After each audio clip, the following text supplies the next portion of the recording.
entertainment, but I really don't need slides to talk, honestly. So let me pull them up.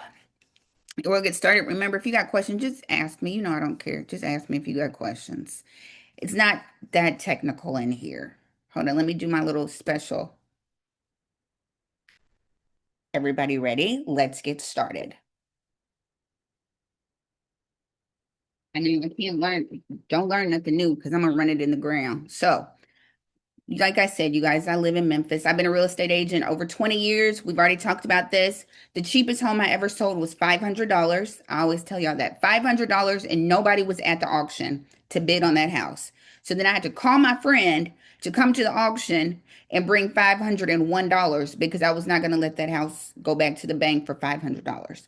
And then she, in turn, sold it to an investor for $19,000, never stepped foot in that house.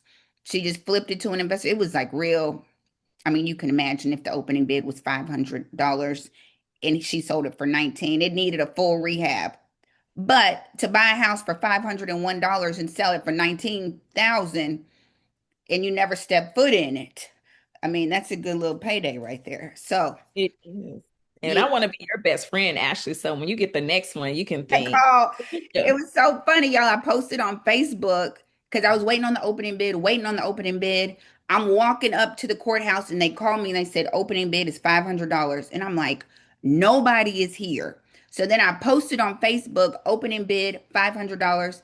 People were like, can I cash app you? Let me Venmo you right now. And I was like, you got to be present to bid. So I called the closest person I knew and was like, come bring me a cashier's check. So let's take a little walk down memory lane real quick because you know your favorite auctioneer is obsessed with the last housing crash. So, did y'all know in 2009, 2.8 million properties had a foreclosure notice in 2009? That was so you know market crash in 2008, 2010 is when we really no 2008, yeah, 10 is when we really saw a huge surplus in foreclosures. So no, when this next wave comes, it takes it a minute for them to really start pushing out foreclosures. Okay, so California, Florida, Arizona, and Illinois accounted for more than half of all the foreclosures. If you watch The Big Short, you know they were in Arizona, I think was where they were in The Big Short with that builder that y'all know it. Arizona was hit hard. Florida was hit hard. California ranked number one with 632,573 foreclosed properties. Florida followed with 516,000, and Arizona was number three with 163,000. Nevada had one foreclosure for every 10 properties. Can you imagine that? One in 10 properties was in foreclosure back in 2009. That's insane. That's when I think about it, I'm like, oh my gosh. Isn't it worse now, or do you think it'll be worse You know, they're now? saying it's not, but you see like the writings on the wall. We've got I like Melody. We all like Melody Wright, and she's talking quarter four is, and she said we're back at 2008 numbers. Look at Amy. Like a lot of us weren't prepared in 2006, or a lot of people were like, I had money and lost it in 2006, but it's like we get one more run up and everybody is going to do right and make some money. But she said we're back at our 2008 default numbers right now. So she's predicting quarter four 2026 and quarter one 2027 is when we're going to start really pushing houses out. So everybody govern yourselves accordingly and start saving some money and understanding what we're going to do. I'm Uh, here for it. yes, we all, I actually had a house in Maricopa County, Arizona for the last crash, yeah, and there was a mass unemployment, and our company let everybody go and pulled out of the state of Arizona. So I lost a house in the last crash yeah, in Arizona. And so this time when I sold my house, I knew I was at the top of the bubble. I sold it in 22 and I just held out. I've been renting ever since, waiting because I see it. yep, yep. I don't want to be on the other side of it this time. You did good. Look, you did good for 2022. Goodness. Yes, but yeah. And yeah, Nevada got hit so hard. And so many investors now are just like, if we get one more run up in this is gonna be our time to shine if it happens again, you know. So So, which state has the most auctions right now? Any guesses? It's only a couple guesses that y'all can guess. Texas. Yep. There you go. Ding, Florida. ding, ding, ding, ding. Good guess. Yep. Texas had 8,981 auction properties. Texas is getting hit so hard. They said San Antonio is supposed to be the epicenter of this next crash coming. They said right there in Texas, but Florida, Texas, I mean, we see the same states at the top again: Arizona, Nevada, Texas. So get in position is all I can tell you. So late 2025, early 2026, auction buyers have been paying an average of 67% of estimated value at the auction. And it just depends on where you live. We all know, you've heard me say this before. The opening bid is the loan balance. The opening bid is the loan balance on the house. So if they've owned that house for 20, 15, 20 years, that loan balance has been paid down, right? So the opening bid is going to be lower. Now we have a ton of people who are in foreclosure who just bought post COVID. We've got a rise in 2021 buyers right now. Well, 20 people who bought in 2021. A lot of them are in foreclosure right now. So that opening bid is going to be market value. Amy, you know what I mean? Like if you paid for a house in 2021 and 2022 and you're in foreclosure now, you haven't paid that house off at all. And that opening bid, and depending on where you live, you might be owing more than what the house is worth right now, the way the market is. So your opening bid at the auction is going to be higher than what it's going to go back to the bank, right? Houses that don't sell at auction go back to the bank and become REO properties, okay? So just jump in whenever y'all want to. So we have to buy smart when we go to the auction. Hold on. Let's do it again. So you can't learn nothing new. I can't learn anything new. And y'all are talking so much. See, you can't learn nothing new. I can't learn anything new. So, different types of distressed properties. Y'all know I have pivoted to the distressed side. I love my residential first time home buyers, but y'all can have that. I am now officially on the investment side. I work with distressed homeowners. That's pre-foreclosures. Y'all know that. Short sale, airship properties. So, but tonight we are talking auctions and a little bit of REO, right? Because if they don't sell at auction, they become REO properties and go back to the bank. Let's keep going, ladies and gentlemen. So, you've heard about auction properties, deep discounts, all that. But what happens if you buy a house with liens? I feel like a lot of people want to go to the auction. I always hear people say, Ashley, I'm coming to see you. I'm going to come see you at the auction. To be completely honest, most people want an REO property. Most people want a bank owned property. When they tell me, actually, unless you are an investor and have experience or you have contractors that you work with, a first time home buyer is not coming to see me at the auction, right? Because it's so much due diligence you have to do. There's risk involved that you need a little bit of knowledge when it comes to it. So, what happens if you buy a house with liens on it?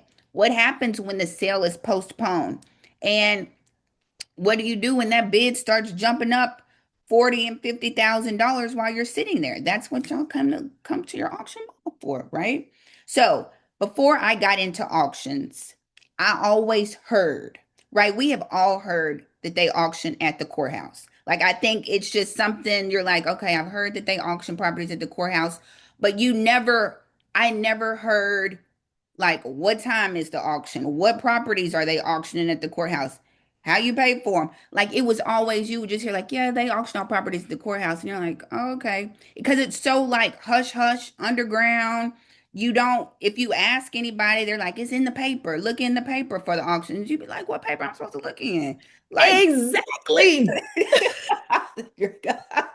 that's before I started auctioning, I just heard that they auction at the courthouse, right? But I couldn't give you any specifics on properties, nothing. What time, nothing. So, you guys, that's why once I became an auctioneer and I started seeing it was the same five people there, I'm like, people don't know about this. I'm like, let me be the one to let the world know how this works a little bit, Amy. And so, y'all, I told you how I became an auctioneer. The people called me. So, of course, the first thing I did is hop on YouTube or Google, and I'm like trying to Google auctions. And I'm not seeing anything, right? I'm just seeing maybe people taking video of the auction, but I'm not really getting any specifics of anything. So I'm like, oh, hell. Y'all know I get at least two curse words in a masterclass. So, once I started figuring out what was going on, so I no joke. That's why I tell people when y'all go to the auction, do not expect them to be friendly. Do not expect anybody to help you when you get down there. They will look at you like you have three eyes, the guys down there. I've seen people walk up to me and they're like, "Is this the auction?" And the guy standing there will be looking them right in their face like they were speaking in Spanish. And I'm like, "Yes, come over here." The guys, they won't help. Like, and they'll all be like scattered at the courthouse until I walk up and then they'll come towards me. But if you're just at the courthouse, you would never know. Like they're trying to make sure regular people don't know. Now I know in Florida, Georgia, where it's a crowd, you know where it is. But good luck asking most people for help at the auction, right? So that's why I started making videos. And that's the one video, my most watched video is how to buy a house at the auction. That's my number one watched video. So that's what we're gonna do. But yeah, they people used to be like, just look in the paper. And you be like, what am I looking in the paper for? When people, That is so true, Ashley. Until I found your mastermind, yeah, real talk, and you're gonna probably you might want to cut a clip of this for my a testimonial. I actually paid someone else, another real estate investor coach, who had a class on identifying properties from the auction. yeah, Because I was teaching people how to get properties from tax liens and tax sales, because that's how I was buying them. yeah, And I wanted to know more on auctions because I was looking, like you said, and there's no info. I paid for a class, yeah, never still knew how yeah, to run auctions and until your mastermind. And I was like, wow. And yeah. there were so many sources that you provided. And I'm thankful. Like Amy said, praise the Lord. We found Y'all found me, and at least I your was, agent, Ashley. yeah. And I have to say, attest to I'm not ever scared to put stuff out, right? Because I could have thought about making that video. Most auctioneers auction and go back to the house, right? But I was like, I need to teach people about this, right? So that's when I just turned on the camera and I was like, well, let me at least answer some of the questions that I keep getting. So real quick, I'm gonna stop share. When they say look in the paper back in the day, it's a smaller publication, right? It's usually like when the obituaries, what you're looking for in the paper is, and this is not part of the master class, but this was sitting right here. So I had the paper right here. It's the substitute. They post the public notices in the paper a lot of times, but it's in smaller publications. It's not going to be like in your Commercial Appeal or New York Times. Sometimes they have these papers like sitting on a box in the corner at the library or something like that. Most of them have moved online because it's 2026. But this is the paper they were talking about, and they're talking about the notices. They usually post like public notices, and it's because they have to let all the interested parties know that this house is going up for auction. So you got to put it in a paper. So that's what they meant. But who is supposed to know that? Like, I'm thinking if they say look in the paper, it's going to say auctions on Friday. Here are the houses. That's not what it says. So if anybody, that's where the whole paper, look in the paper came from. Hey, Yolanda. Hey, everybody coming on in here. Welcome, you guys. If you have any questions, jump in because I know I can talk. Don't be any periods. It's just a comment. I just keep on going and keep on talking. So, just jump in or raise your hand. So let's keep going because we came for a good time and not a long time. Y'all don't let this computer start acting crazy. You know how it does. Any So questions? now, Ashley, just they're online instead of in the paper. So it just depends, right? A lot of you do have to publish it in the paper or you have to file it. I think you have to publish it in a paper. Right now, it doesn't have to be the New York Times or a big paper, but it's a publication. I've talked to trustees and they have to put the notice in a paper somewhere for the public to find it. So Usually it's in a smaller paper. Sometimes they're still on, if you go to the courthouse, they're on the bulletin board. They'll have the notices on the bulletin board. Y'all know I'm down here in the deep South, right? Tennessee, Mississippi.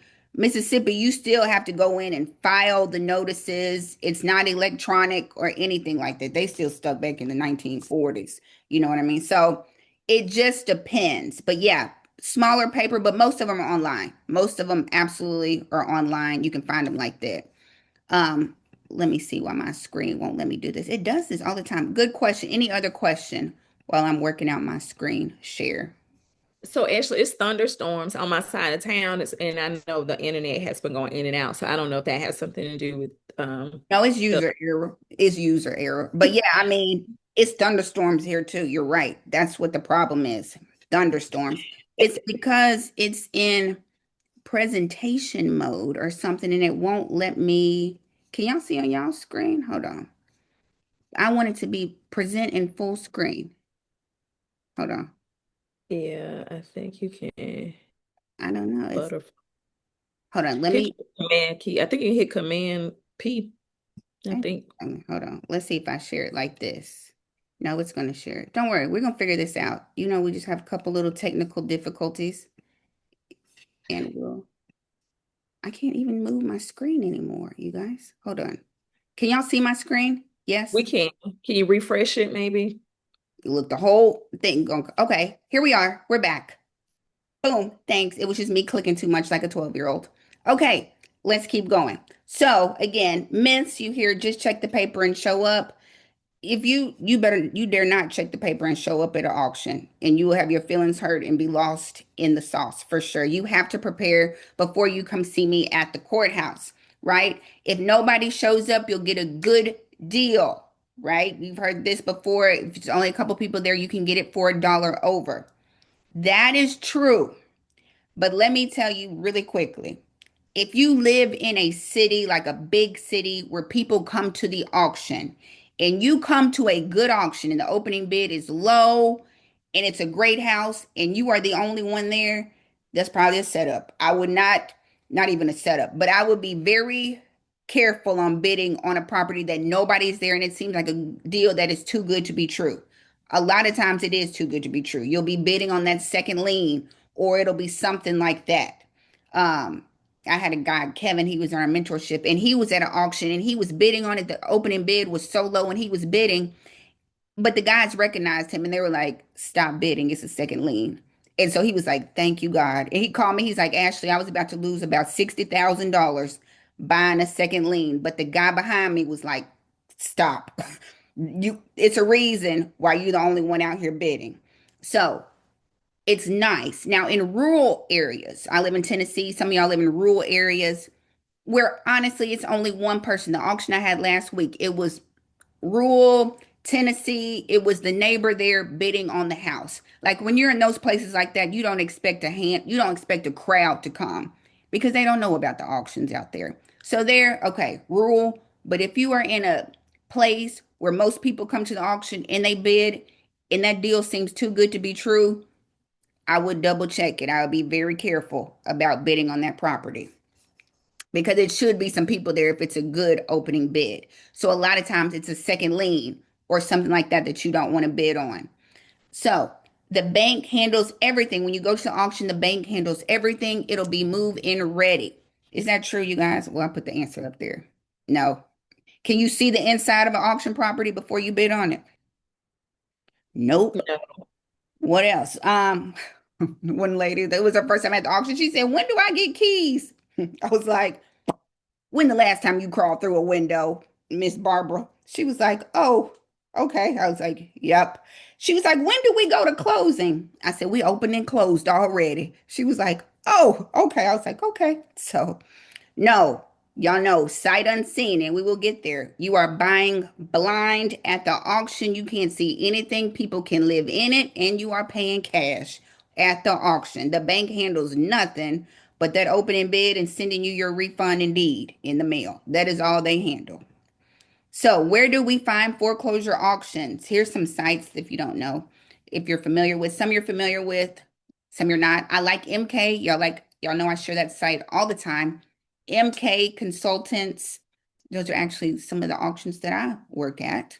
I always share that site. And we can go look at it as well. Let's try to get through some of these slides though, because y'all came for a good time and not a long time. Auction.com, Realty Track, bid for assets. When you're on these sites, you guys, read terms and conditions. Read, some of them have buyer's premium. Some of them have all kinds of stuff that you have to be on the lookout for, right? I've seen some where you have to put down 1% of the price, and it was like $100,000 as a deposit. I was like, the heck? And some of them have, so read the terms and conditions. That's all I can tell you. When you come see me at the courthouse, all I want from you is the amount of the winning bid. That's all I want. If the opening bid is $50,000 and you get it for $50,001, that's all I want. $50,001. There's no registration fees. There's nothing like that. Now, auction.com and other places like that, they might want something else. But for me at the courthouse, the winning bid is all that I want. That's it. Nothing else. Questions, you guys? I did put on here on auction.com, verify the location, and I can show you that. Auction.com posts everybody's auctions, trustees' auctions, everything. They post mine. You have to look at the location. So it'll say at the courthouse, here, auction.com auctions in a hotel conference room on the third floor. So you need to read and make sure you're going to the right place depending on what site you're going if you're doing an in-person auction. They're not always at the same place. Now, I'm always at the courthouse. We don't bid in the people's front yards like they do in Boston. In Boston, they bid in the people's front yard. Like I said, I could never in Memphis, Tennessee bid in the front of somebody's front yard. We would be on the news. So, other sites, commercial sites, Realty Bid, LoopNet, CREXI. I even put a little overseas auction company. I like CREXI. That's a good one. I'll give y'all a second. Any questions right here? Just be aware. There's different types of auctions. Absolute auctions and reserve auctions. I've said this before. Absolute, like what I do at the courthouse. That opening bid, once I say opening bid is $50,000, as long as I get a dollar over, I can sell it. Sometimes on auction.com, they will have reserve auctions, which don't make any sense to me, where you have to meet a reserve in order for the property to sell. So opening bid is 50,000, but they want you to get to 70,000 in order for it to sell. When the opening bid should have just been 70,000. But that's the difference between a reserve and an absolute auction. You got to reach a minimum in order for that property to sell on a reserve auction. That's at auction.com. They do that a lot on auction.com. So just know you got to hit the reserve in order for you to even get it. Even if you're the highest one, if it's not, if you haven't met the reserve, they won't sell it, which don't make any sense. So you just got to keep bidding and hope you hit the reserve. Or you'll look on there and they'll say, Ashley, talk to me. yeah, I was following the auction on June 2nd. Uh-huh. And I was following this house and it got up to 563. So I was like, I can't believe it got up to 563,000. But then the next day it was back to 250. And actually, I mean, they dropped it down to 225 now. Today I checked it and it was 200. I don't know. At what site is it, like auction.com or something? Yeah, it was auction.com. Yes. Did they start So the bid? I just thought that was interesting. I Yeah. don't know. I just thought it was interesting that they bid up. So when they bid it up like that, when I see it on auction.com and it gets up to that number, I was, why doesn't it stick? I don't know. And that doesn't mean that you said, like, I've never seen it drop back down unless they started the auction over again or something happened, maybe. Somebody handle their funds. That's what I'm They thinking too. Maybe they didn't have their money. The winner didn't have it and they had to start it over again. Um, But I don't know, it could be that. And I always look like a little secret that I help my friends when they bid on properties, like I do when I do pre-foreclosures. Look and see when that house last sold. That's how my friend ended up winning a property at auction.com. Look and see when the house last sold. If it's sold post-COVID, they want a high, they're trying to get market value for that opening bid if they're trying to clear that loan. right? Opening bid is usually loan balance, right? Now, if they bought it 10, 15 years ago, that bid amount will probably be a little lower.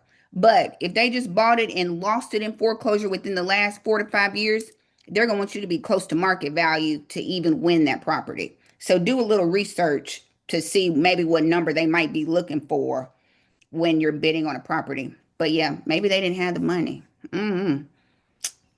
You can get banned too for not having money, for not being able to, deliver. So, in-person courthouse. That's where I am. Trustee courthouse. The trustee sales is what I do. Um, the legal notices can be in the paper, but there's so many more good sites at this point. The trustee sites, auction.com, foreclosure.com, those sites now post auctions. It's still not antiquated unless you like in Mississippi and Arkansas where they still fax and stuff and kind of stuff like that. So, or if they do, most places still they will have those physical postings outside the courthouse. You'll see them on a bulletin board and it'll be the notices posted out there. When I go to rural counties, it's like 100 of them on the bulletin boards. So it just depends. You never know. Go make friends with them or something. You know what I mean? So, how do you find public notices? Real quick, you guys. Again, it's 2026 at this point. You can Google, right? I live in Shelby County public notices, right? Once you find, I go to this site, Memphis Daily News. It's online now. So I can go to this site and it'll show the notices going to their site. You don't have to get the physical paper. Y'all, I used to have a subscription to this physical paper. I had like 300 of these. They come out every week. And I had about 300 papers sitting around my house after a while. But you can go online and probably pull their notices for sure. Just find out what paper it is. But Google wherever you live, Maricopa County public notices, and you'll find it. Might have to do a little digging. Here's how it looks. Look, these are tomorrow's. This Nashville's. Um, I live in a non-judicial state, non-judicial county, basically, which means when somebody goes into foreclosure, they don't have to go to court. That notice is filed tomorrow, and your house is usually gone in 30 days. When you live in a judicial county or state, they can go to court. They go to court. The judge gives them extra time. Boom, boom, boom. It can take a while for them to make it to foreclosure. Here, 30 days, and your house can be gone. So you can see, I pulled this before class. Their notices, now you can see how I work pre-foreclosures, you guys. You see their notices, their notice does not even come out until tomorrow.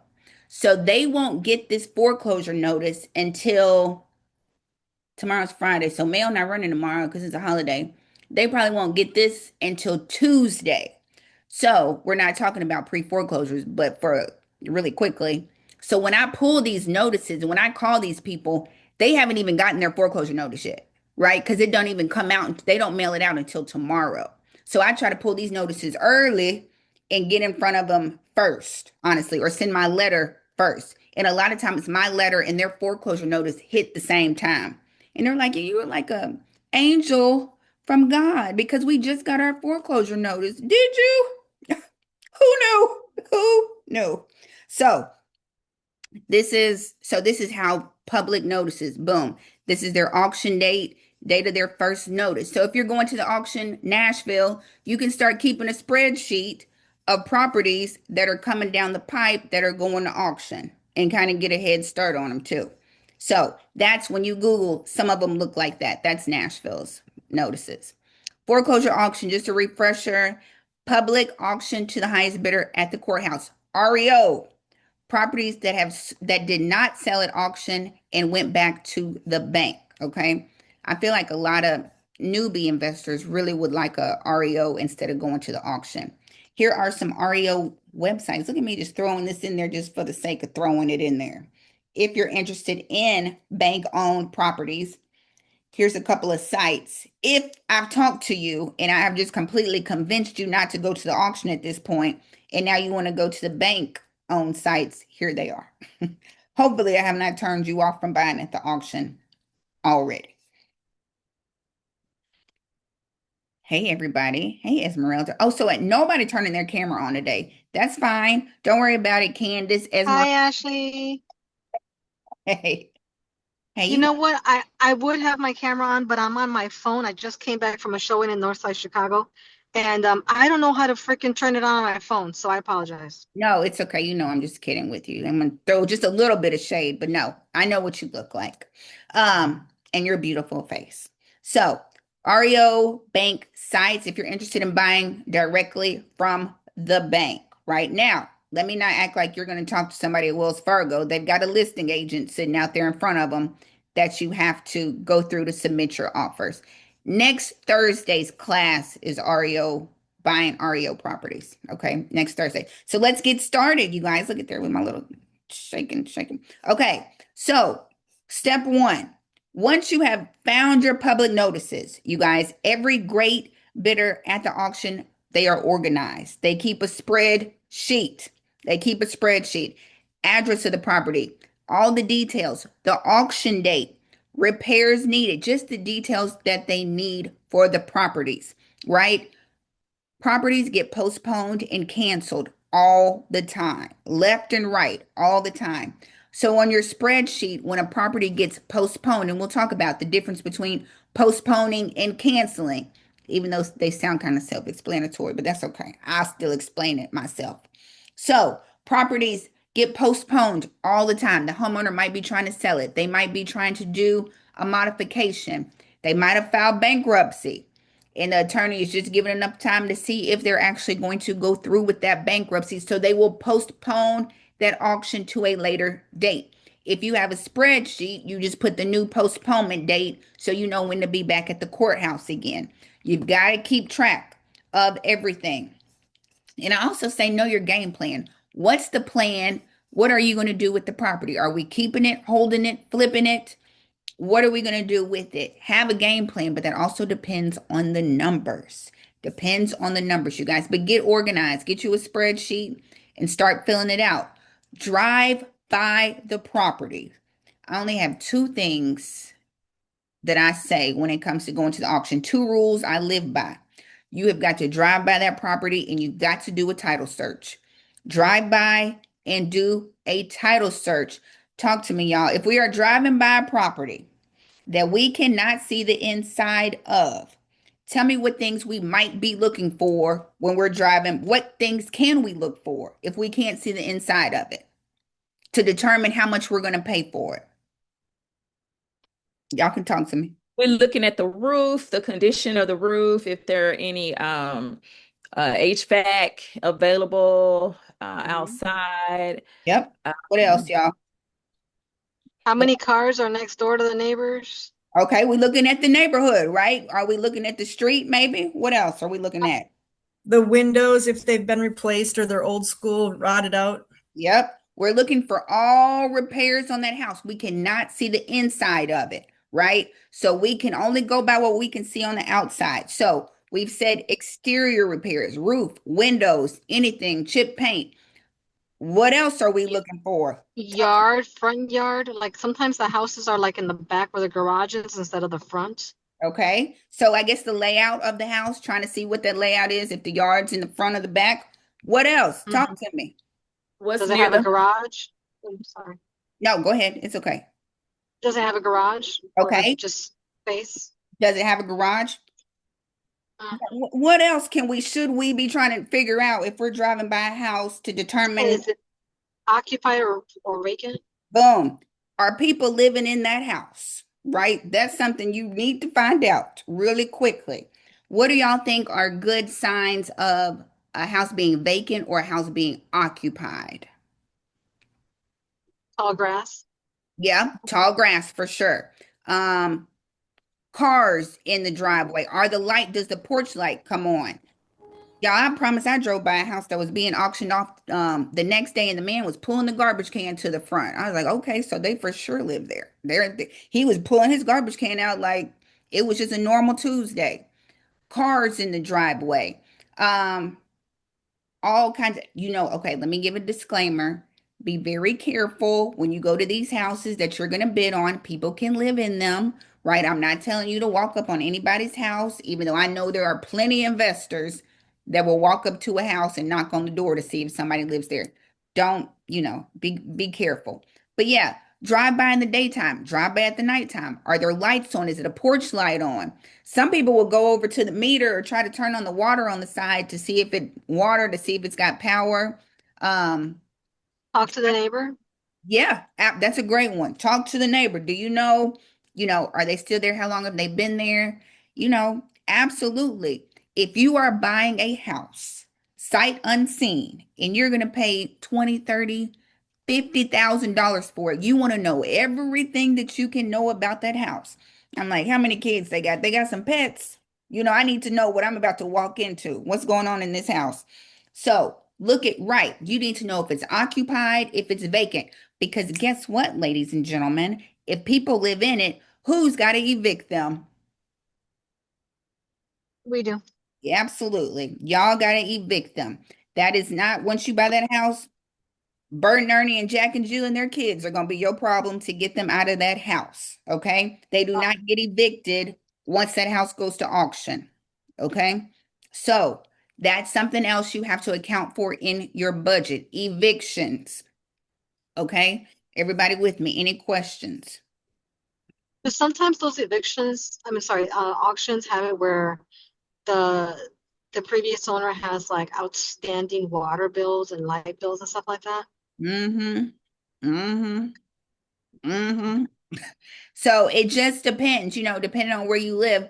Now, I know here, like the water bill goes with you. Doesn't I feel like here, like it goes with the person, but I know a lot of places it'll stay with the house. Like you have to pay it to get your services cut on. But I feel like here it goes with the person. Like if you can prove that you live there, you don't have to pay like their old water bill unless you're like the landlord and it's their tenant or something. But I don't. Oh, Go ahead. over here they do. It goes with the new buyers. They Oh, did a short sale where the freaking water bill was like over $5,000 for oh, Chicago, and oh, so the new buyer had to factor that in. Yeah. oh, we. So, but check that. Another thing at the auction, I had a slide, but since we're here, when you bid at the auction, past due taxes are not included in the bid. Okay, so that's part of your due diligence. Any taxes owed are not included in the winning bid. So when you're doing your due diligence, right, checking the title, go on that tax assessor site and see if they have any outstanding taxes that need to be paid. So just know if you go to, and that doesn't kill a deal, right? You might just have to put that in your budget that you might have to pay the taxes, right? But you don't pay the taxes until you get the deed in the mail. And we'll get there. I just keep skipping ahead.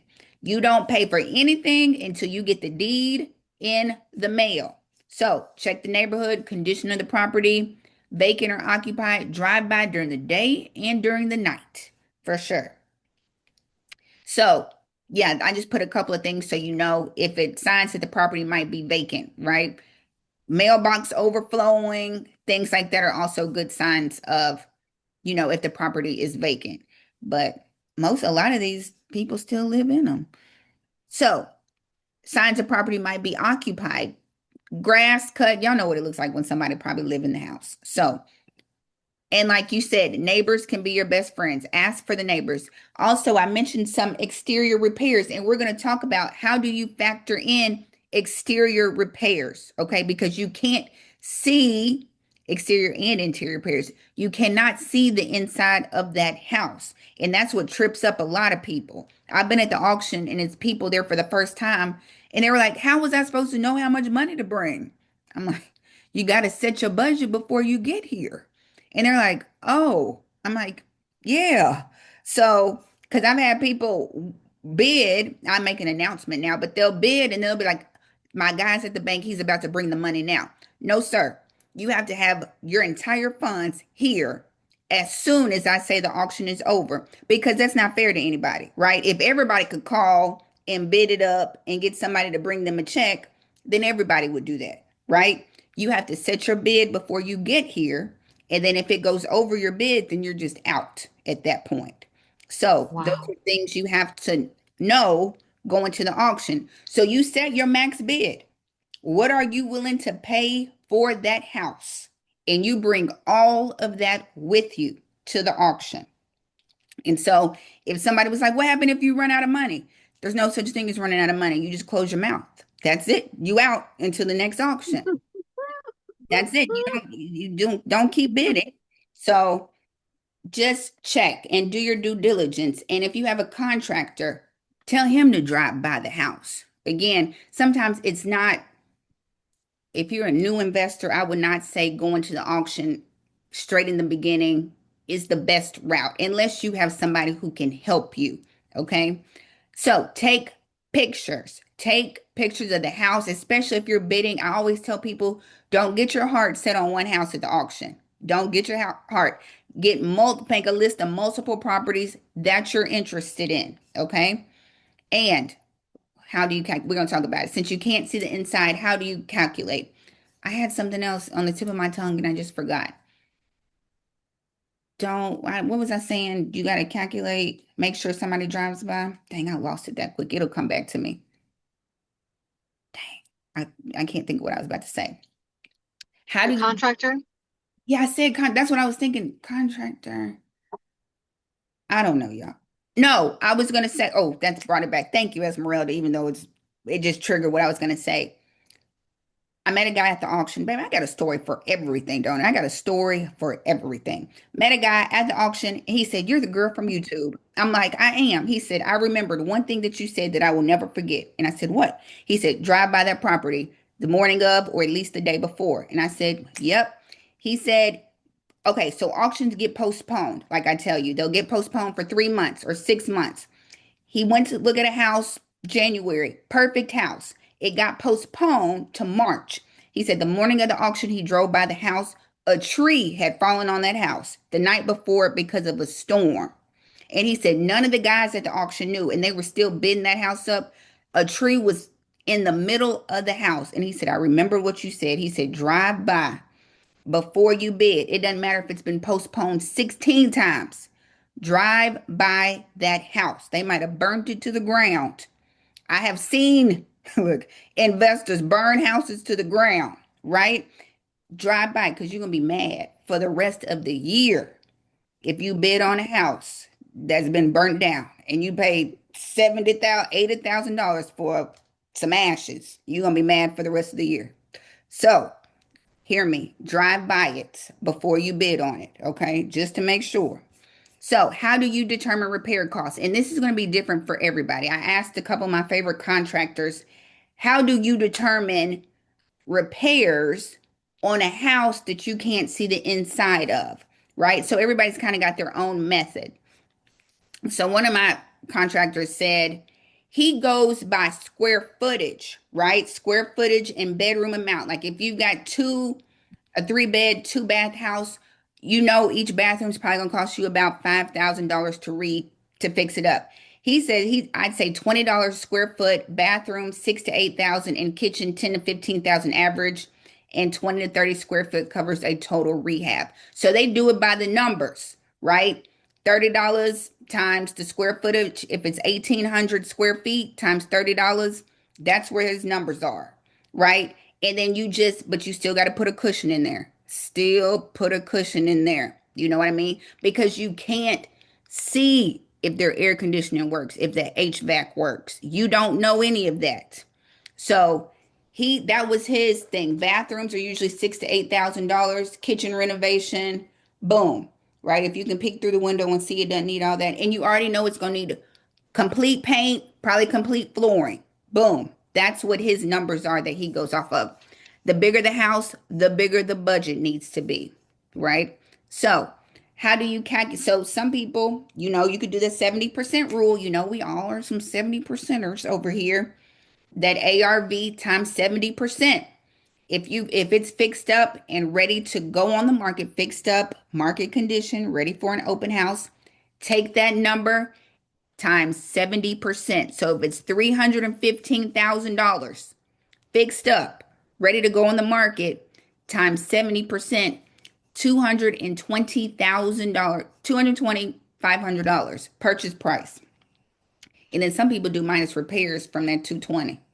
You need a cushion, is all I'm saying, right? And these are just repairs, right? There's other things that come with this.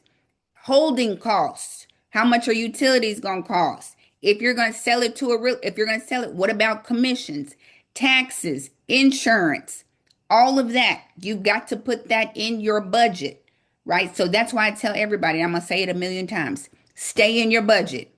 Do not go to the auction and let those people influence you. You get caught up in the bidding atmosphere and you keep on bidding, right? Don't do that. Stay in your budget. You don't know who you're bidding against at the auction. Like I said at the auction last week, it was the next door neighbor. He was going to pay for that house because he wanted that next door neighbor's house and the land that it was sitting on.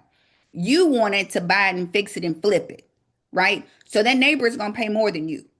He's got a different motivation than you have. Okay. So when he starts bending up, you just let him have it because that does not work for you unless you're going to live in it. If you just buying it to flip it, he's going to beat you. Let him go. My point is stay in your budget. You don't know who you're bidding against out there and their motivation could be different. Okay. Oh, look at that. Look at me in my little chef thing. You can't give somebody graphic design, capabilities because they're going to do too much like I always do. So the recipe for your max bid. I put it in here. Like I said, you've got to account for all those unknown expenses that you don't know about. You can look up taxes. If past due taxes are owed, you can look that up. Go see if taxes are owed on it. You got to pay those after you get that property. Look and see if people live in it. You got to account for eviction fees, court fees, or cash for keys. You got to pay either one. Put that in your budget. Closing costs, fees. When you sell it, if you plan to fix it and flip it, commissions, all those kind of things. And y'all, the main thing, we trying to make some coins, right? The profit. You got to put that in your budget. So when I say set your bid and hold it, hold it. It does not matter if you get out there. Okay. It's Ashley, you gotta make a t-shirt that says make some coins. I'll buy one. make a cute coin. Make your Okay. coin. Get your coins. Look, that's gonna be the word for the next 5 years when we all run it up and buy investment properties. We getting our coins. So yes, yes, yes. Calculate your profit. I've been to the auction before and I asked the guy, I always talk to them when I'm out there. I'm trying to find information for y'all. Get the intel from the boys at the auction. And I always ask them, like, what are you going to do with the property when you get it? And one guy was like, I didn't plan on paying this much for it. So now I got to hold on to it and rent it, probably because I didn't think it was going to get bid up as high. Because now there was no room for him to fix it and flip it. So now it has turned his original plan, fix and flip, has now turned into a rental that he's going to have to do because it got bid up. So keep that in mind. Eviction fees, right? Even if you offer cash for keys, that's a price that you're gonna have to pay. It could, I mean, I don't know how much you want to give somebody. $5,000, $8,000, $500. You calculate that in your budget. Okay. Y'all with me? You're with me? And insurance, utilities. And in the market we're in right now, houses aren't selling as quickly as they were selling. So you might have to hold on to it for a little bit. So just account for that. Grass cut, all of that. Here's one. It went up today. No, this is Georgia. So this is going up the first Tuesday of July. We're about to be July. What are y'all thinking? Talk to me. Deal or no deal? Everybody can be different. It looks like it's worth 836,000. Opening bid is 545. Deal or no deal? Or what would you bid it up to? What do you think? No deal. What if you could get it for 545? No. Still no for It's Crystal? ugly. Crystal, you sound like an investor. Look, Crystal, you not an investor. Crystal, like it's ugly. We looking at the numbers, but I mean it's not. It does have a little wraparound porch. It looks like it's a. Cause I'm like, what is that right there? Is that the mailbox thing? I don't know, but it looks like it could be a multi-family or something. I don't know. So Crystal's saying no. What are y'all saying? 836. It looks like it's worth 836. Say you're the only one at the auction, you can get it for 545. Deal. Deal? Yep. Yep.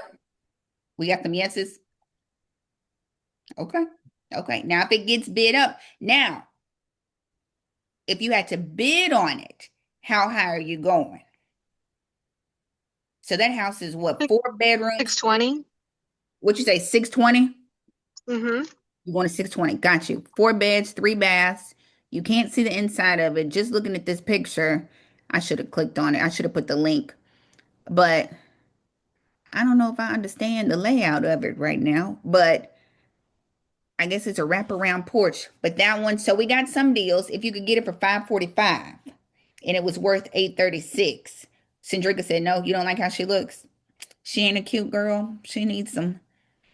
What, hold on, let me change it up. I bet you I can get some more yeses. What if it is a triplex? What if it's a triplex? Yes, do that give me some more yeses if it's a triplex, if Yes. it's a family? Yes. Okay.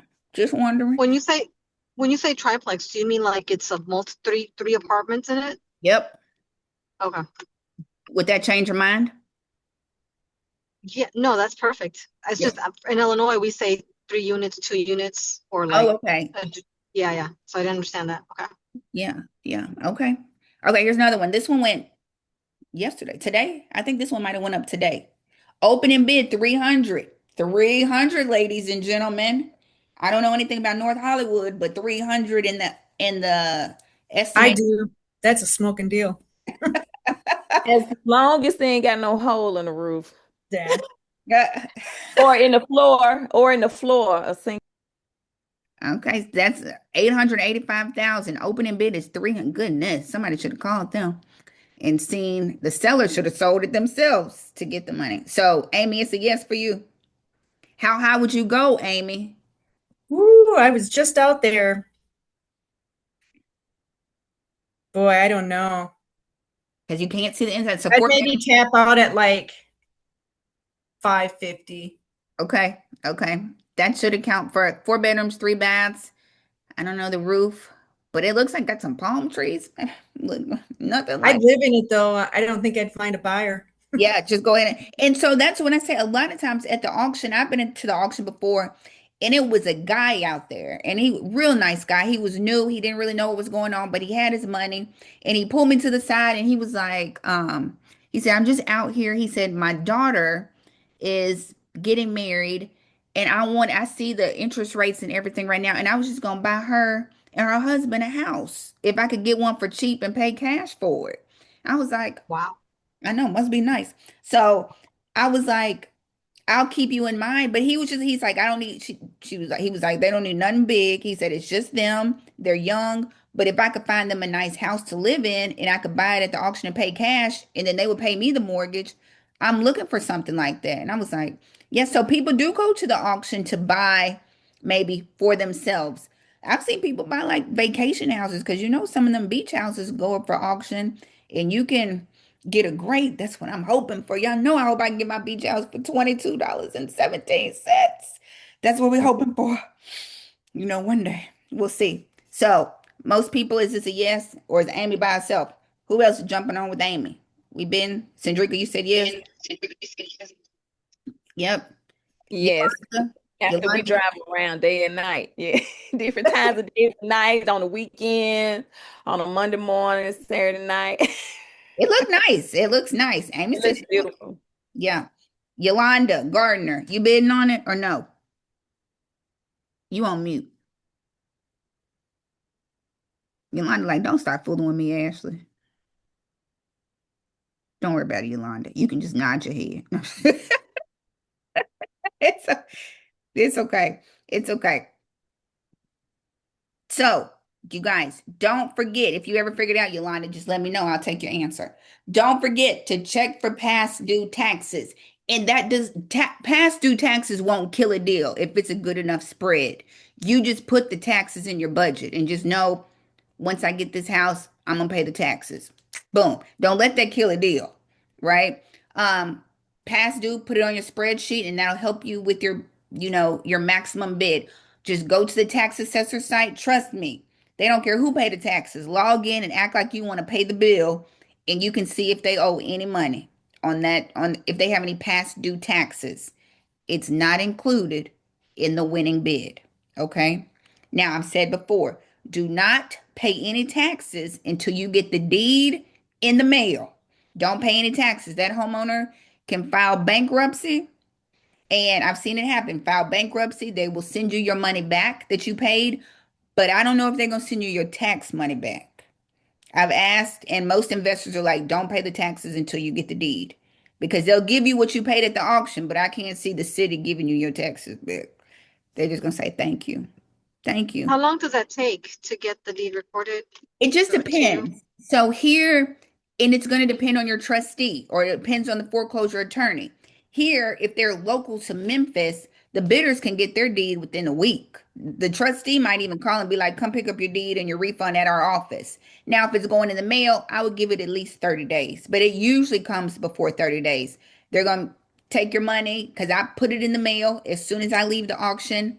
They'll do your refund, they'll print out your deed and send it right back to you. And then you, ladies and gentlemen, have to file that deed with the Records and Deeds office. You file the deed. The deed is coming to you.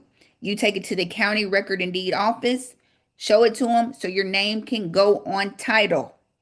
So you're now the new owner. Okay, does that make sense to everybody? What I just said?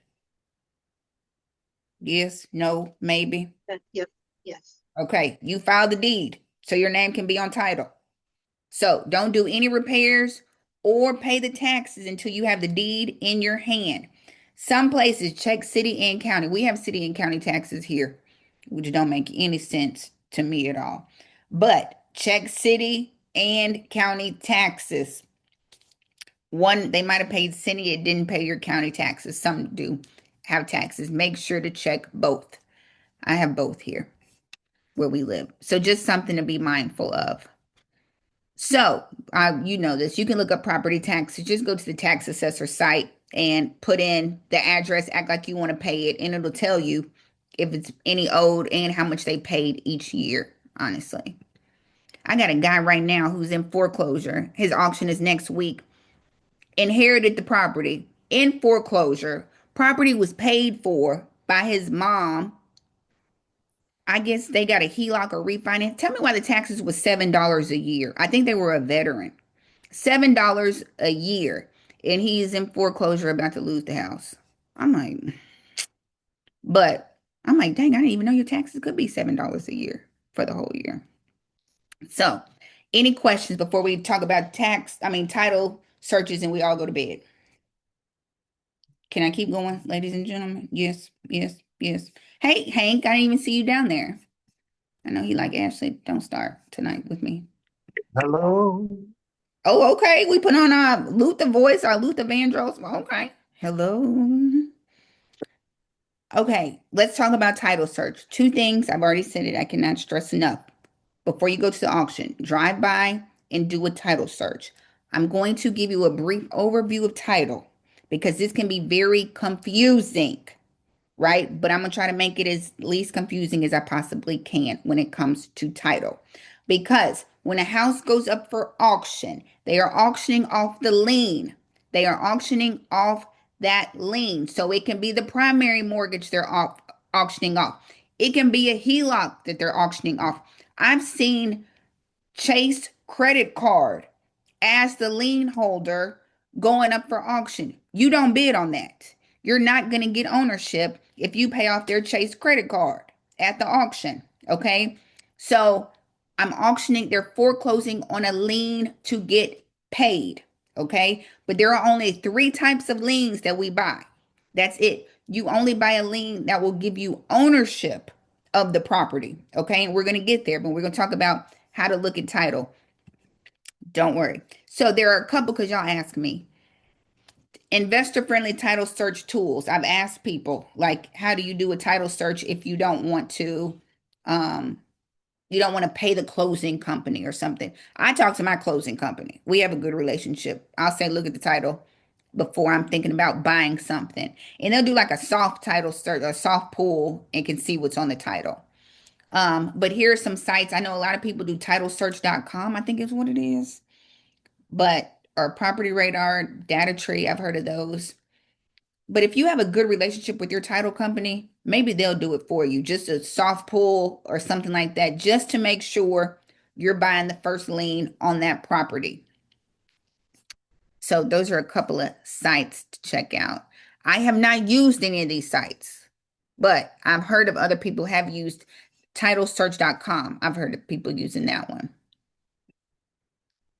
So, title, you can go directly down to your county records office, county records and deeds, pull the title, and you'll show you everything every time it has changed hands. Y'all know what a title is, right? It showed the chain of command of people that have bought it, sold it, what's going on with that property. It's just a list of who's bought it, sold it, everything like that, who's on the title of that house. So, some liens go away after foreclosure, some do not. Okay.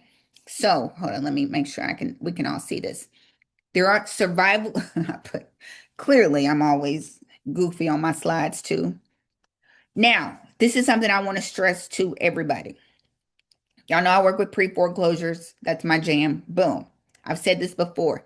If you buy a property before auction, so say Amy got to talk to the lady in North Hollywood and she was like, let me go on. Amy was like, let's make a deal before you go to auction. I'm going to buy it from you. If there are any liens on that title, if that lady has not paid, and it might not be a lady, if they have not paid HOA in 3 years, if they got their house renovated and took out a HELOC and it's a $20,000 second lien, whatever is on there has to be cleared before Amy buys it. Okay. That's what has to happen. Like a typical purchase and sale agreement, the title has to be clear before she can sell it to Amy.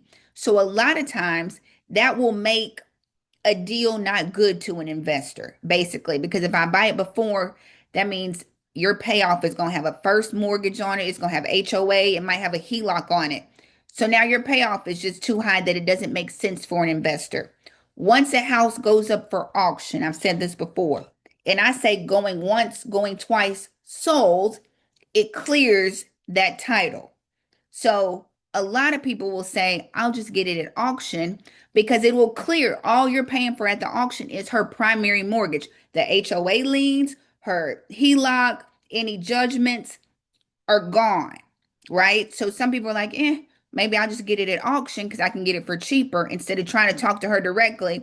And we got to clear all her liens and payoffs and she's not going to have any money and it's not going to be a good deal for me. Does that make sense to everybody what I just said? Ashley, is that in every state? The What? auction clears the title? Yeah. Okay. Yeah. Yeah. So when I say going once, going twice, sold, that usually will clear your title. If there's an IRS lien sitting out there, it'll fall off in 174 days. IRS liens, they usually follow the person. So if you buy a person's house at auction that has an IRS lien, most investors don't care because they know it'll fall off in about 174 days. So, like I said, when I say going once, going twice, sold, all those second liens, HELOCs, judgments fall off the title. So understand that. And that's going to be for a lot of people who've done modifications. Their payoff is just ridiculously too high. It'll be cheaper once that house goes up for auction and they just auction off that first lien, basically. I do not want to confuse y'all. Does that make sense what I just said? Okay, great. Since y'all are thoroughly confused or y'all okay, and I'm going to keep going. All I will say is get a title search. That's what you need to do. Get a title search. So really quickly, I keep saying first mortgages. That's what we buy at the auction. Don't worry, I have another slide. First mortgage. That is your primary mortgage that you take out. The biggest lien probably sitting on your title. That's when you hold the keys with your real estate agent and you hold the sold sign. I love my realtor. That one, the biggest mortgage. Now, after you've been in the house and decide you want to do some renovations, you might take out a HELOC, a home equity line of credit, where you borrow against your equity, right? Those are usually smaller liens, 35,000, 40,000, right? Real quick, I see a lot of people, if you didn't know, your first mortgage and your HELOC, those are two separate payments, two separate mortgages. The first mortgage, you make a payment, your second mortgage. This HELOC is usually sitting on an adjustable rate mortgage. So a lot of people's HELOCs have doubled in the last 2 and 3 years. what will happen is when money get tight, when your coins are a little short, people will pay their primary mortgage and stop paying this HELOC. Okay, they stop paying it. They will foreclose on this HELOC and this will go up for auction. Do we want to buy this at auction? No, we do not. This will not give you ownership to this house because this good primary mortgage is still sitting out here. So a lot of times you will see an opening bid and it's too good to be true. And it'll be $50,000 on a $300,000 house. And you'll be like, yes, it's a deal. No, it's a HELOC. And you're about to be mad for the rest of the year if you drop off $30,000 on somebody's HELOC and then you go knock on the door and say, I just bought your house. No, you didn't. Just paid off my HELOC. Thank you. You don't get any kind of ownership to my house. Thanks. So that's why it's important to do a title search to make sure you're buying the correct lien at the auction. Like I said, I've seen Chase credit card as the lien holder at the auction. And it was somebody's credit card that they was basically foreclosing and auctioning off. You're not paying for anybody's Chase credit card. You are not going to get any ownership to anybody's house paying off their Chase credit card. Is all I'm saying. Now, here's what I like to talk about. My slides are so good. I just give myself. Okay. I always talk about the three kings, right? Three kings when it comes to ownership, right? These are when I say the three kings, this is who you buy at the auction. Okay. First one, that primary mortgage that I talked about. The second one, what's the second one, you guys? That will give you ownership. If you buy them, will give you ownership to that house. What does that say? Really, y'all? I'm gonna talk to myself. Taxes. Thank you. Tax liens. There you right. Y'all know tax sales, tax lien, tax deed sales. You buy it, it gives you ownership to that house. And the one that everybody hates, but it's true. HOA. If they foreclose on you, they can take your house.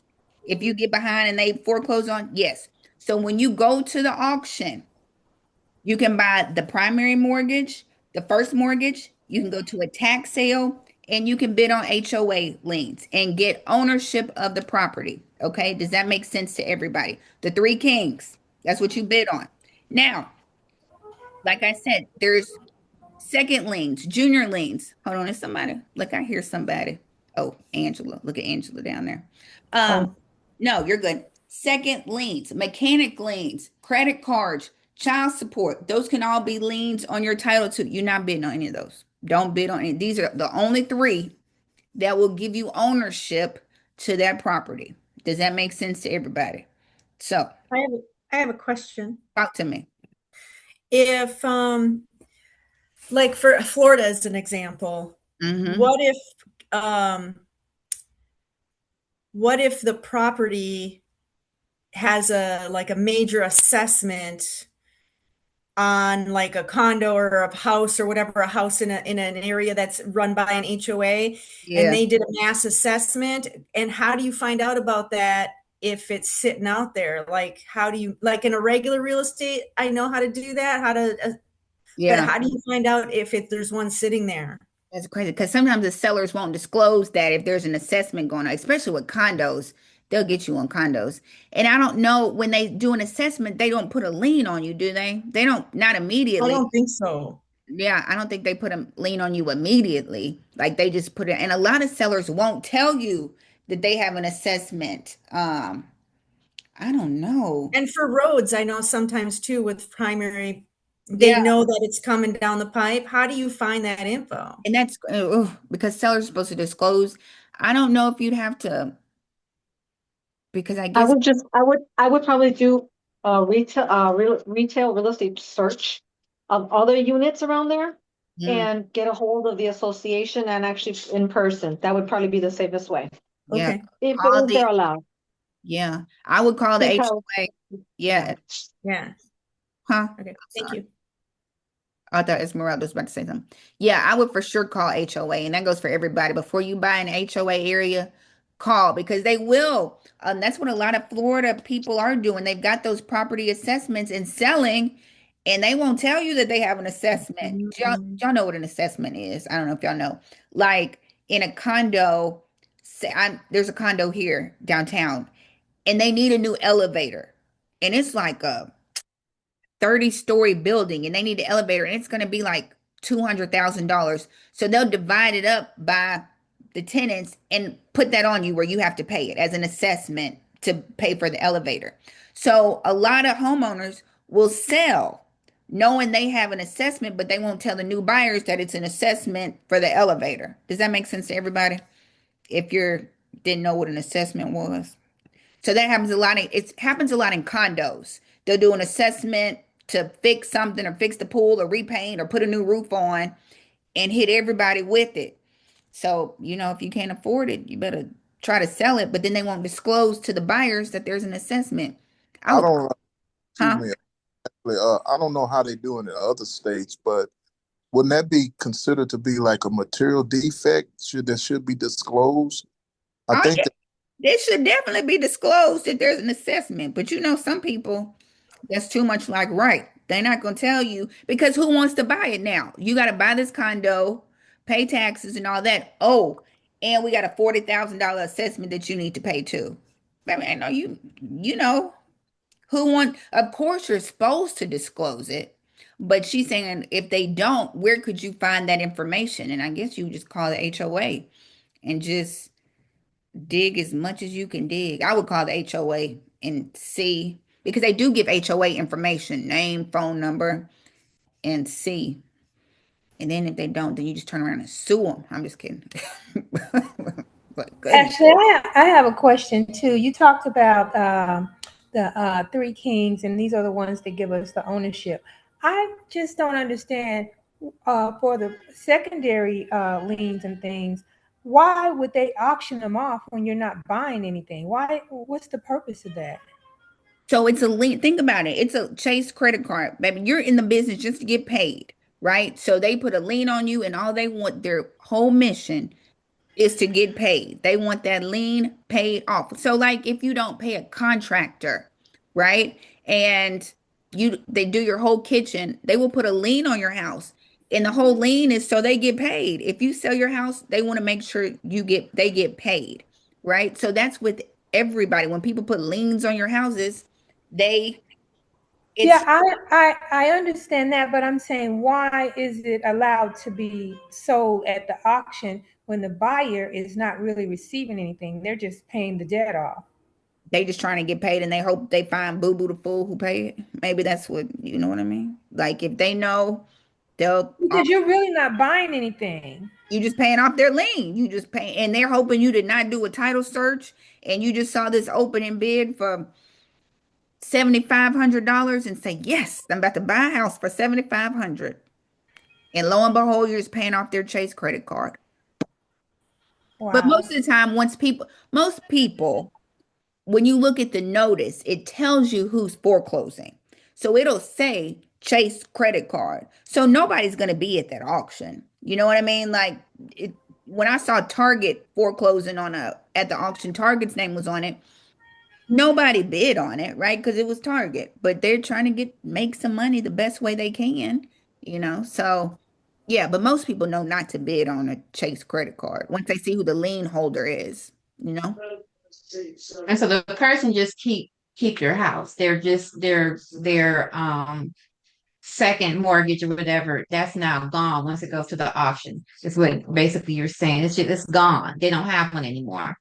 If they pay their first mortgage. Hold on. I want to make sure, Crystal, I understand the question. If they go up for auction, right? Not the fourth, like say you just said you have the first king and the junior. Say they have like a HELOC. The Yeah. HELOC, because I've seen this too on PropWire. The house they bought was $275,000. They took a line of credit for $683,000. They're trying to sell the house for $772,000. What goes to if they pay the first mortgage, like you said, only the HELOC goes to the to the foreclosure. Yeah. So if say somebody like the guy who's going, and I'm hoping I'm answering this, like the guy who I said is going up for auction next week, his house was free and clear. Now, but hold up, Chris. I don't know if I'm answering this question right. His house was free and clear, but he got a HELOC on it and refi and pulled some money out, and now that HELOC's in foreclosure. If that goes to auction, you get ownership of that because there's not a primary mortgage sitting out there for to it's not if you have a primary mortgage, if you buy a HELOC, you don't get ownership. But his primary was gone, and all he has is this lien, the HELOC. So if that goes into foreclosure, yes, they will get ownership of that property, paying for the HELOC off. Now, Crystal, I do not think I answered your question. Now, I was just what Angela was asking you, why even put that up there. So I was just in my little brain, I was processing that if, let's say, you said if they were paying their first mortgage, that the first mortgage is not, it's not, there's no back pay on it, right? So Right, that's it's okay. current. But It's it current. is the other line of credit that they defaulted on that's going to go, I guess, and be auctioned off. Yep. And that part, once it, if no one buys it, then it's done. Then the homeowner gets to keep their home and they don't have to pay for anything, right? No, I think that they nobody buys at the auction. I think it still stays on there. They still got to. It still follows them with it now because, and I don't want to confuse you, Crystal, and I don't want to confuse myself and start talking in circles. If somebody's HELOC goes up for auction and nobody bids on it, it doesn't sell, then I'm sure they still gonna come for those homeowners who still own, who still owe them the money for the HELOC. It doesn't just I mean, I don't feel like it just disappears after that. I don't think, Crystal. I don't know. Because everybody knows I'm trying to buy a home, and I can buy. That's what I'm trying to do right now. Before I do Crystal, any I'm kind so of mad investment, that you I attacked need to buy a homeowners. home. And Yes. I'm always thinking that when I look on Trustwire.com, I always think that, oh, they're about to lose this house because they can't afford this $7,000, mortgage. But every time I listen to you, I think I've been looking at it differently. I think what's happening is their first mortgage is okay. It's the six hundred and eighty Yeah. six thousand line of credit that they're Yeah. behind. That's what I usually think I happens, think that's though. what it is. Yeah. That's a lot of people because a lot of Yes, people, it is. they're Here in again. Georgia, I'm seeing a whole everything that is one. I mean, not everybody, but a lot of homes I'm looking at. Then I'm Yeah. thinking, oh, if they in trouble, maybe I can come and buy the house. Yeah. I don't think that's the case now. Every time I hear you talk, I'm like, because something isn't adding up. I don't understand why they haven't gone to the foreclosure part yet. They keep taking the house off the market. They keep taking it off, but Yeah. I don't know. Yeah. So So Okay, I so what Crystal is saying is that they are current on the primary, and what she's seeing is the HELOC. yeah. And so, Okay.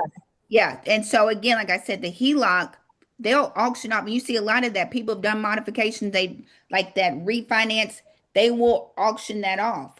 But you don't buy that at the auction. That won't give you ownership at all. And that's a good question because I need to think about that. If it goes up for auction and doesn't sell, I don't feel like they're just not gonna make it follow the homeowner. And a lot of times, now you got to be careful. I've seen this too, and I don't want to confuse y'all.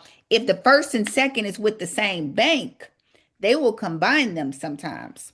Talk to that first lien holder, and they'll combine it and auction it off like that. But usually, no. It's if the HELOC goes up, you don't buy it. Boom. That's what happens. Hopefully, I didn't confuse y'all. Hopefully, I made a little sense and then confused you right at the end. A little sprinkle of no, confusion. I think I have it. I think what and with the second mortgages, I've been seeing just a whole lot of weird bank names. Like, I don't know, like Second Chance, and I don't know. I've never seen these. I always thought it was like major banks that did the second mortgages. And I think these are little small companies, or maybe they're even hard, the Money hard lenders. money. Hmm. Yeah, hard. And that's Oh, it's a lot of small banks that just popped up who will lend you money against your house. It's a lot of people, a lot of little, like you're right, hard money. And then they change names and sell and go under and come back as a new name. Yeah, it's a lot of people. And again, everybody's adjustable rate is adjusting. One more, you guys, real quick. I know y'all gonna say no deal on this unless y'all want to live in Palm Springs. Opening bid is 1.5 and it's worth 1.7. Nope. Amy said no. Krista, how am I supposed to take you seriously with this cat face on the screen with the little cat face?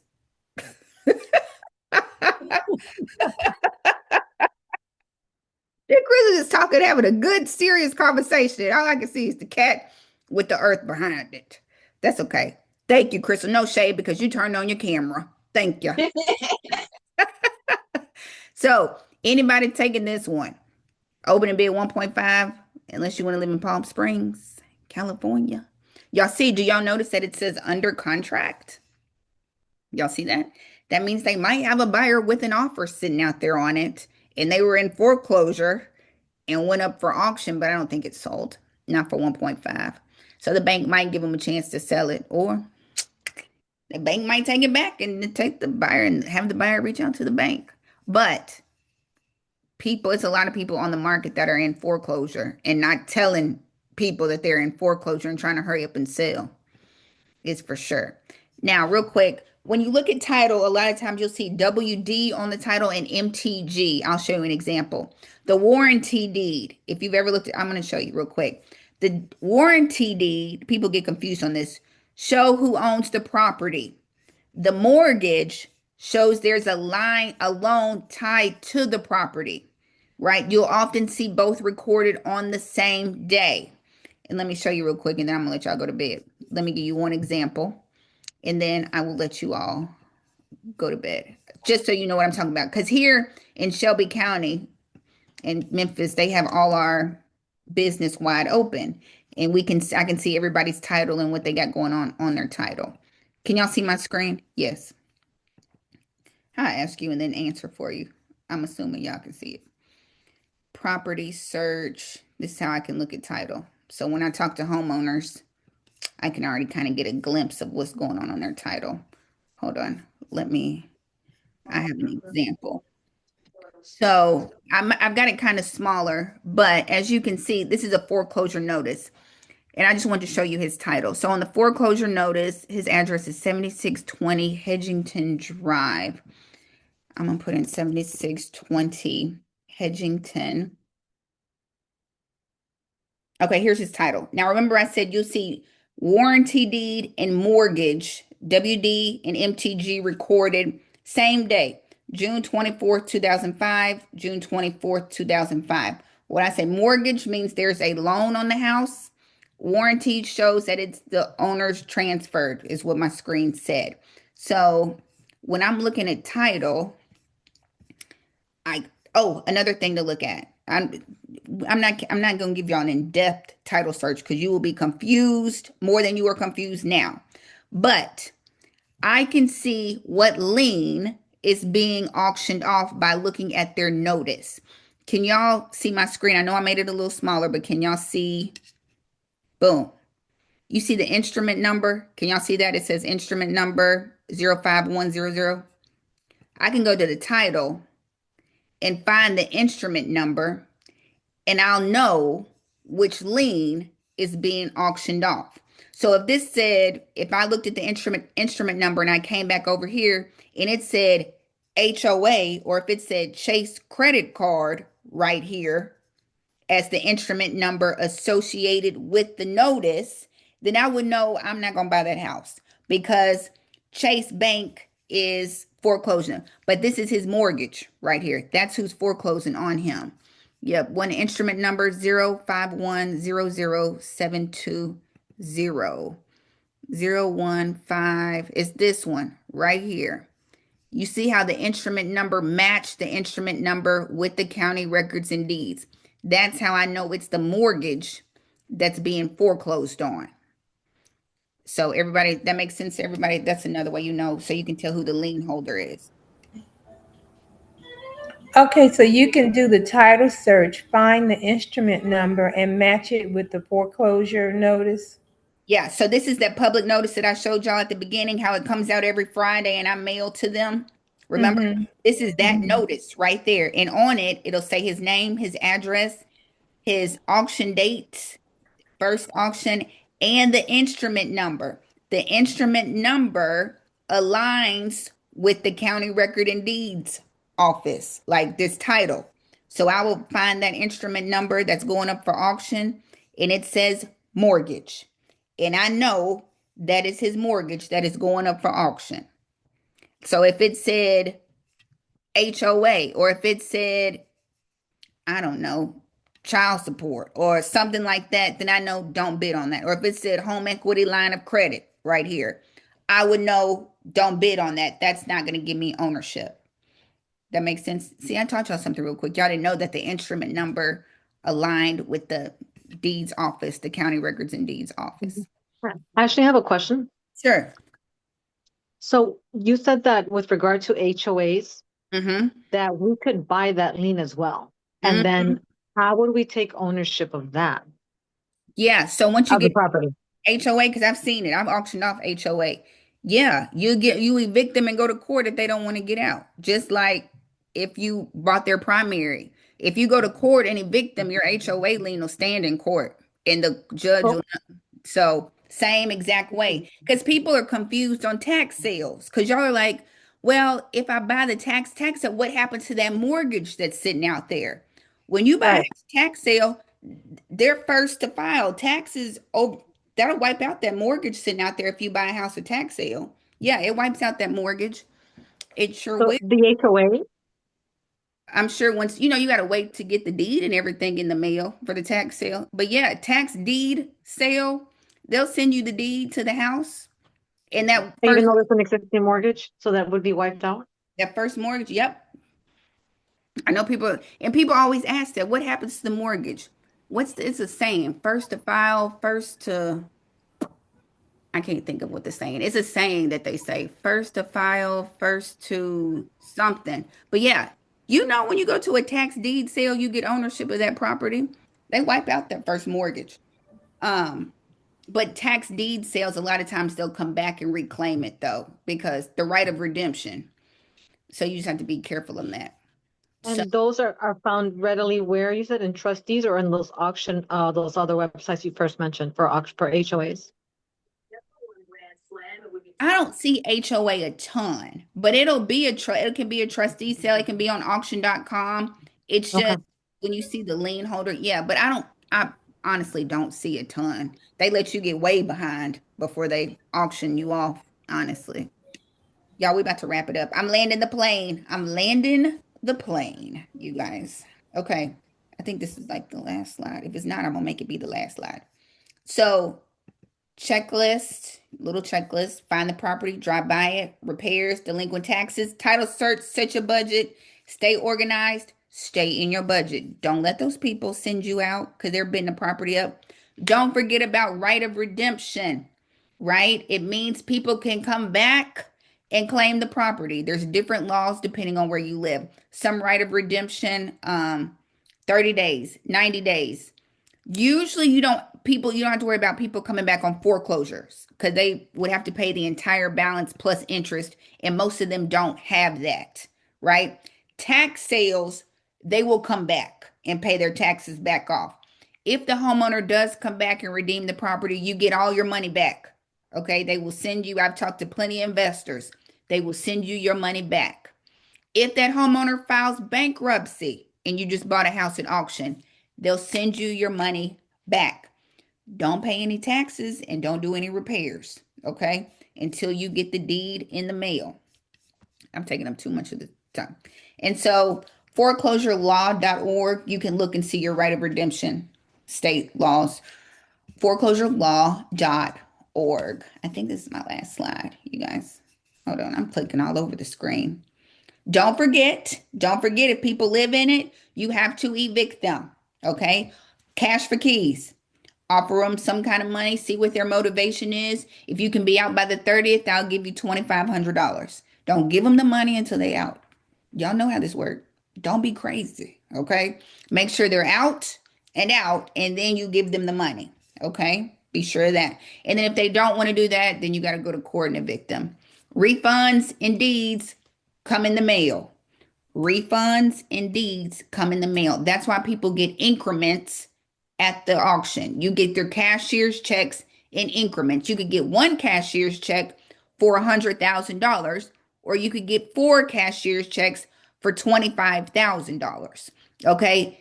Increments, especially if you're bidding on multiple properties. Okay. Because you'd rather wait. I'm sure you would rather wait on a $1,200 refund than a $25,000 refund to come in the mail. So increments. I'm not going to do that one. Stay in your budget. Stay in your budget. Cashier's checks, make them out to yourself. Cashier's checks, make them payable to yourself. If you win the property, you can turn it over, sign the back, give it to the auctioneer. If you don't win the property, you can go put it back in your bank account without any problems. Okay? Make them payable to yourself. Go early. And look, in 2008, properties were selling for 50 and 60% off. So we all got a plan here. If you're in this class, we leaving here with something in 2027, 28, 29, whenever they come. So we're all just here getting in position.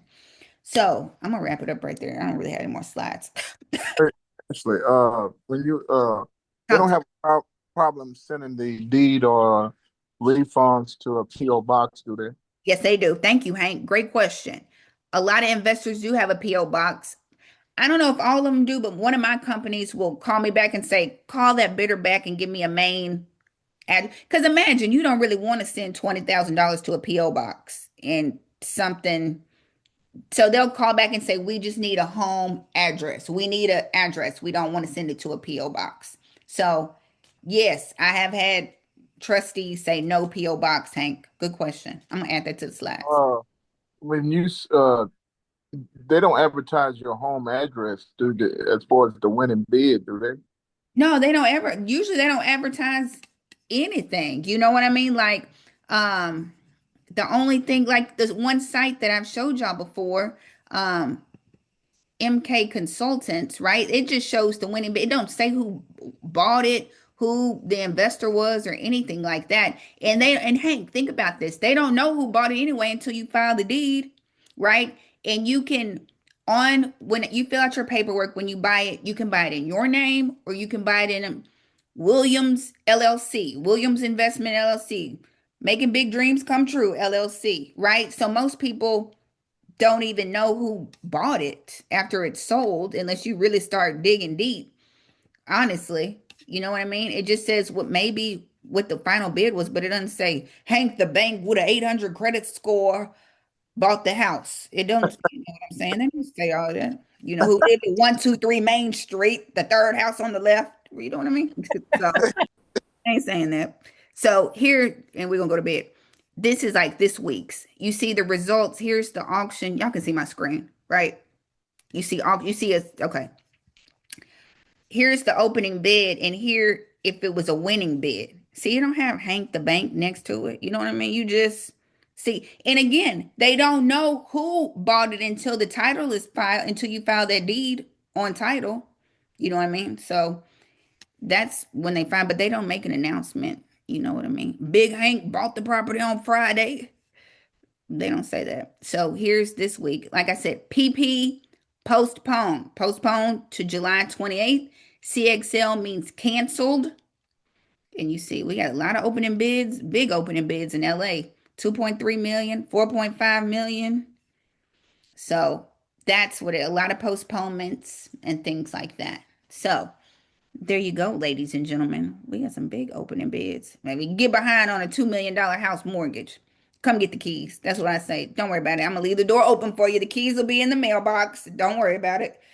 So there we go. Hey, Ash, Talk to me. is the average retail value? Hmm. I'm a big fan of Melody Wright as well, so we all know that a lot of these are falling knives.